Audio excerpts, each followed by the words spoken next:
ചേട്ടൻ എത്ര മക്കള്? 2 മക്കള്. അച്ഛന്റെ ഒരു ഞാനല്ലേ?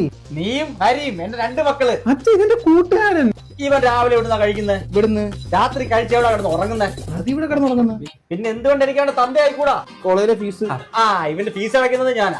അച്ഛാ ഒരുമാതിരി മറ്റേ വർത്താനം പറയില്ല, എനിക്ക് വേറെ തന്തേക്കുള്ള. പിന്നെ എന്തോ ഉണ്ടാക്കാനാണ് ഇവിടെ കയറി കിടക്കുന്നത്? അതുകൊണ്ട് ഞാൻ എന്നെ കെട്ടിച്ചുവിടാൻ തീരുമാനിച്ചു. അല്ല എവിടെ പെണ്ണ്? ഞാൻ എന്റെ വീട്ടിൽ നിന്ന് തൊട്ടു വരും എന്റെ മോനെ. ശരിയാ അച്ഛാ. സ്വത്ത് വായിക്കുമ്പോ നമുക്കൊരു ബാധ്യത. ഇറക്കി വിടച്ചാനെ ഇവിടെ എന്റെ സ്വന്തം അച്ഛനെ വെച്ച് പറ്റിയ. നീ മോട്ടറിന്റെ സ്വിച്ച് ഒന്നിട്ടെ. മോട്ടറിന്റെ സ്വിച്ച് ഇട്ടുടനെ നിറഞ്ഞല്ലോ. എടാ പൊട്ട അടുക്കളടാ മോട്ടറിന്റെ സ്വിച്ച്. നിനക്ക് ഈ വീട്ടിൽ ഏതെങ്കിലും സാധനം എവിടെ ഇരിക്കുന്ന അറിയാം? ജോലി കിട്ടിയാ? അളിയാ ഞാൻ പറഞ്ഞൊന്നും കാര്യമായിട്ട് എടുക്കലില്ല. കൈയിട്രാ കൈയിട്രാ പന്ന രാഘവ. അച്ഛനെ പേരെടുത്ത് വിളിക്കല്ലേടാ. രാഘവ. എനിക്ക് ജോലിയുണ്ട്, എനിക്ക് ഇഷ്ടമുള്ളതൊക്കെ പറയാം. ആർക്ക് ജോലി ഉണ്ടെന്ന്? എനിക്ക് ജോലി കിട്ടിയെന്നാടാ പൊട്ടാ പറഞ്ഞ. ഇറങ്ങിപ്പോടാ. അളിയാ ജീവിതത്തിൽ ഏറ്റവും വലിയ മൂഞ്ചിന് എപ്പോഴാണെന്നറിയോ? കൂടെ തോടി കയറ്റിടുന്ന കൂട്ടുകാരന്മാർക്ക് ജോലി കിട്ടുമ്പോഴാ.